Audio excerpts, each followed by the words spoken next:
For how long was this an idea that you had entertained, directing your own feature film? Not at all. I mean, if I had entertained the idea of directing, it was such a subconscious urge. It's kind of like a subterranean thing that I had pushed away. And part of that was the privilege of having all these fantastic and fun jobs, and working with all these great people in other capacities. It really never really came up. I mean, you can imagine 25, almost 30 years in the business writing screenplays, and having the, I mean, it never came up, but it was like, I'd finish a script and I go, well, maybe I could direct it, or I don't know, like Ang Lee or somebody, it's like, it just was not even a question. But I did get the, look, a couple years ago, I had the kick in the rear end of getting fired from my studio gig. It happens. What can you do? And a youngest daughter who was off to college. And I thought, I really just cannot be that guy who's, at 12 noon on his laptop in bed, unshaven, pretending like he's doing deals thing. And thought, wow, this is an opportunity. And it was a real privilege to be able to take it. Okay, so at what point during the writing or revising of the Indignation script did you make the decision that you were also going to direct it? Yeah, I acquired it at Focus with the intention of writing it for Ang. And then, partially my own fault, I got him very excited about things like 3D. I had just been working on a film called Coraline, and it was the first 3D film that in the Universal Studio and Focus that had ever gone through that process. And he picked up that ball and ended up doing Life of Pi. Oh, right. And just got the bug. So by the time that I left Focus, clearly this is not a film that could sustain the kind of budget that a 3D, and now of course with Ang, high frame rate, 120 frames a second, 4K, expanded dynamic range, etc. experience that he's really pursuing right now to change the future of cinema. So I thought, well, that just leaves me left. Yeah. So what did you have to do? You have so many skill sets already from all the other jobs that you've had on film sets. What did you have to do to feel like you were really ready to take on the director role? Well, that question assumes that there was something I could do to make myself feel ready, which is a big assumption. No, first of all, of course, you just pretend to everybody around you, and that's the first step.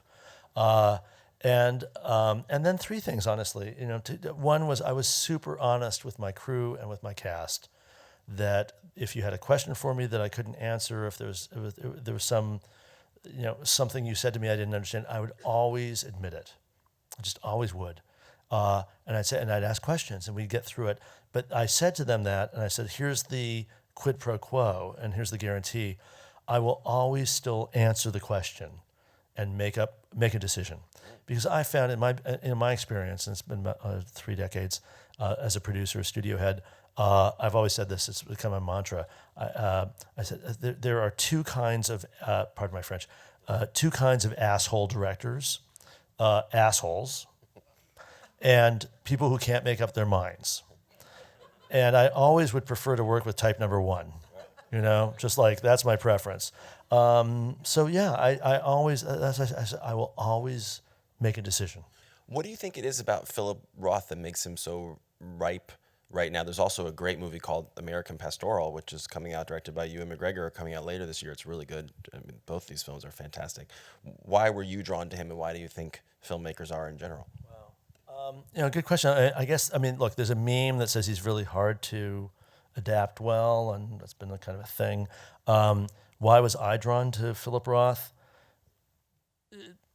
To answer that question honestly, I would have to probably expose my, neuroses, anxieties, blah, blah. I assume there's certain Jewish men of a certain age here who read Portnoy's complaint way too early for our development. It was whoa, we were so normal, and then whoa, Portnoy's complaint, whoa. Right? Okay. So anyhow, we can bring a sofa down here if you want. No, seriously, I hope you're not getting paid enough for that. But honestly, this book, Indignation is his 29th novel, and I came across it at an airport. It was a mass market paperback, you know. And I didn't read it because I thought, wow, Philip Roth books, they always make such great movies. This is going to be amazing. I read it because I'm a kind of a fan. I fell in love with the characters. I love them all. I love even the bad guys, Dean Codwell. I love this guy. You know, Mom, I'm sorry, I love her. And so when I ended it, I thought, here's the weird deal about Philip Roth.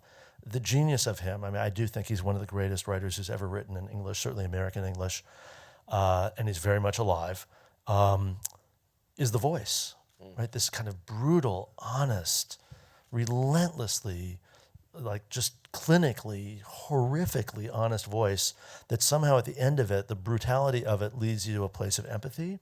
Well, guess what? When you're adapting a novel to cinema, the first thing you lose is voice.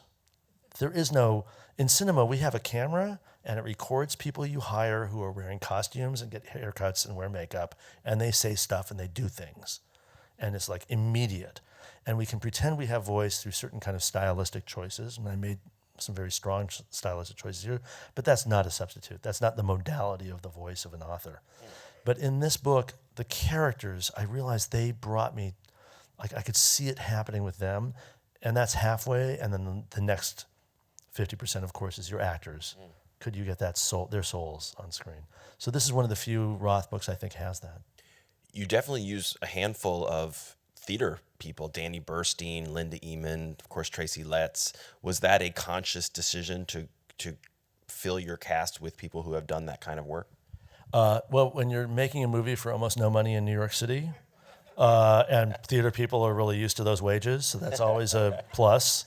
That's a help for sure. I mean, look, this is the typical, like when you go to these Q&As and you get, the odd, indie film, and we always sit up here and we're like, well, we had no money, and so they were so like, and nobody believed in it, and then thing. But yeah, look, we shot it in 24 days, right? So there were no trailers, like everybody's hanging out. So I had the benefit of the greatest actors in the world who many people have never heard of, right? And Linda Eamon, nominated twice for Tony, and I mean, she's just, Mom, right? Yeah, thank you. And she, by the way, I love her, but she is even more intimidating in real life than she was on screen. Scared the crap out of me. Anyhow, Tracy Letts, obviously a Pulitzer Prize winner, Tony winner. Danny Burstein, who's currently Tevye on Broadway, and as dad, and he's been nominated 6 times for the Tony Award. He's like the Susan Lucci of the Tonys. He's lost every time. He just lost this year to Hamilton, of course. And but Drowsy Chaperone, right? Yeah. Oh, Drowsy Chaperone. Thank you. That's like one of my favorite musicals ever. And whatever. So we're just like nerding out. But even the boys, Ben Rosenfield, who plays Flusser, the roommate who's in love with Marcus.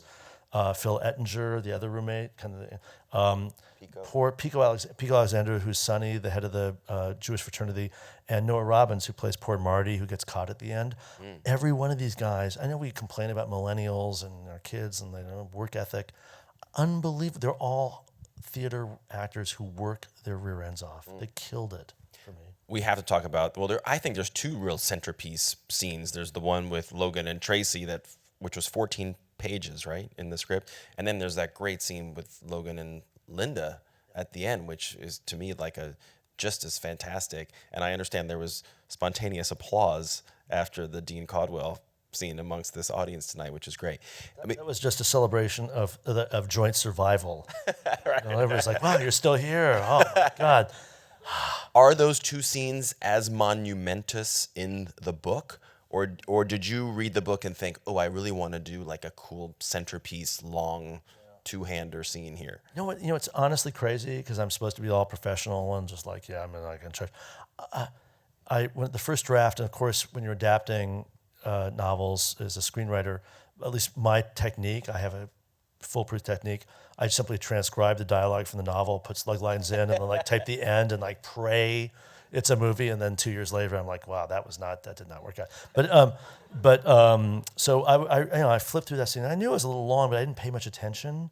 And then I read the first draft. I was like, oh, that's long, but I'm a professional. I can hone that down. I can, whittle it into something. And then 3 drafts later, it was just still sitting there, and I realized I will never be able to raise the money for this movie. It's a 40-page scene, obviously an American cinema industry, like at past 3 pages, you get arrested, right? So, so it was really very strange. I thought, okay, if we do it, we got to do it and do it that way. So yeah, but I didn't feel like it was it was only after the script was done that I thought, what the hell are we going to do? Yeah. And how many days did it take to shoot that one? How many minutes is the scene? Well, here's what I did. I mean, I worked. I mean, I said Logan honestly worked on that scene for 6 months. Tracy came in completely because of scheduling. He only could come in the day before, but he was 100% off book. We didn't really rehearse it much. I had very specific architecture to the scene because if you just cover it and then edit it, it would just be a blump, thing.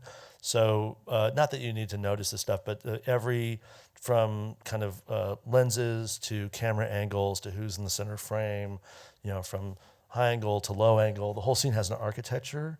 So without it, I don't think we'd have survived. And they're very specific blocking. And believe me, if you're a first-time director and you're saying, Tracy, actually, I think you need to stand up on this line, there. But it's a weird scene because I know it's about talking and whatever. It's a weirdly physical scene. There's weird, inappropriate touching, kind of violative, and it's all timed. It's all set. So, yeah, the day of it, I kind of, quote, forgot to tell the actors that until the morning of that we were not going to shoot the scene in pieces, that everything you saw in the film was shot as part of 18-minute takes. Really? Again and again and again and again. We shot a terabyte of data. We shot the scene in one day because we didn't have time. And only until the end. At the very end, we broke off because I couldn't have Logan having a mouthful of mushroom soup. Right. In his mouth during the scene because he was going to throw up. But that was it. The rest of it was all, everything was part of an 18-minute take. Let me just say, I know you're very busy teaching philosophy and producing 3D boxing movies, but please make another movie because this was terrific. Really, many congratulations. Thank you so much, and thank you for coming. Thank you all for staying around on a Sunday night. Have a great night.